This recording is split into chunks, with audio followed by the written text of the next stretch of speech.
शासन तरफ आपको स्वागत था आम छुट्टी आगे आप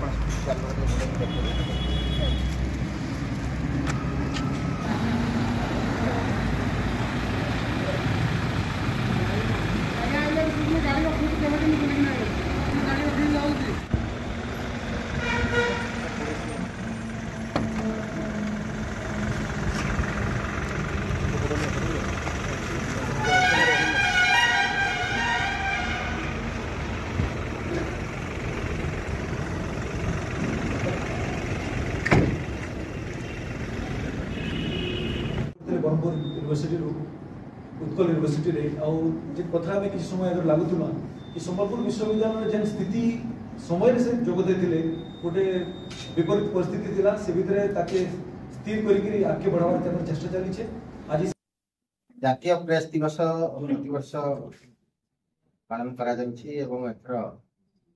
आमे दुई जन नेता पाइजन से माने गणमाध्यम सहित तो जड़ित गोटे जदि कहबा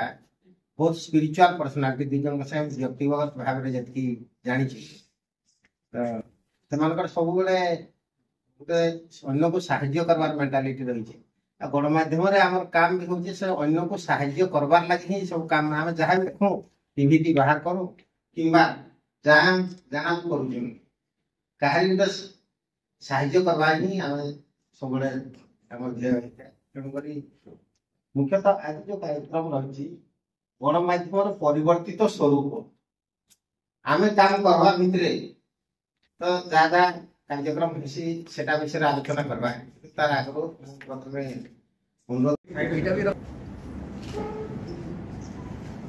अनुरोध करी ललित बाबू को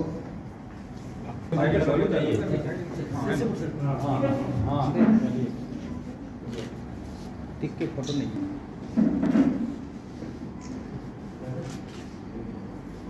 जातीय प्रेस दिवस अवसर कौन वार्ता से बाबद जातीय प्रेस दिवस विषय तो हम जो आलोचना करें गोटे जिनस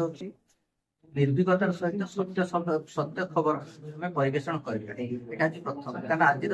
मीडिया विभिन्न प्रकार चैनल चैलेंज फेस कर जो चैलेंज जमती कि आप digital media artificial media drone other media आसूँ तेणु आमको जब सत्य खबर आम दबारे निर्भीक खबर दबारे आम मीडिया आउ गोटे जिन कह आम सांबादिक बंधु मान जो मैंने गोटे डेडिकेटेड प्रोफेशन को नहीं सांबादिकता से मैंने क्या भय न से सत्य निर्भीक खबर परिवेशन करते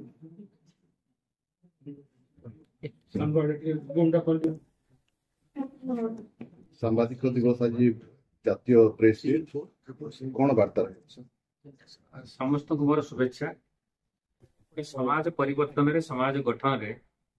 सांबादिकता एवं सांबादिक मान गोटे गुरुत्वपूर्ण भूमिका रही कारण आज परिवर्तित समाज रे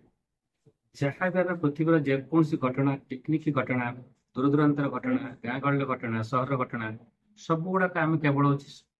मैंने सांबादिक मान द्वारा विभिन्न संवादपत्र हो इलेक्ट्रोनिक्स मीडिया हो एवं सेटा आम समाज गोटे आधार बनी जाए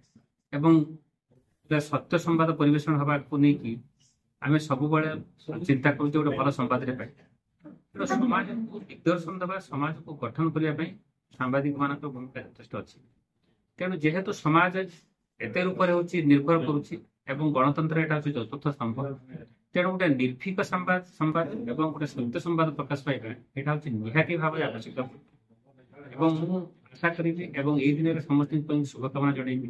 गोटे निर्भीक और सत्य संवाद प्रकाश करने समस्ते जतन जो गुड़ा जो टिके पूर्व आम आलोचना भी करुले विभिन्न समय गोटे फेक न्यूज पलि आसूची गोटे लोक मानसिकता भितर गोटे फील्ड हो जाए प्रकृतिर घटनाटा ये कि से प्रकार संवाद न आसिक सत्य घटना संबलित संवाद आसू लोकाभिमुख लोक पाखे आगू एवं प्रेस दिन समस्त धन्यवाद अभिनंदन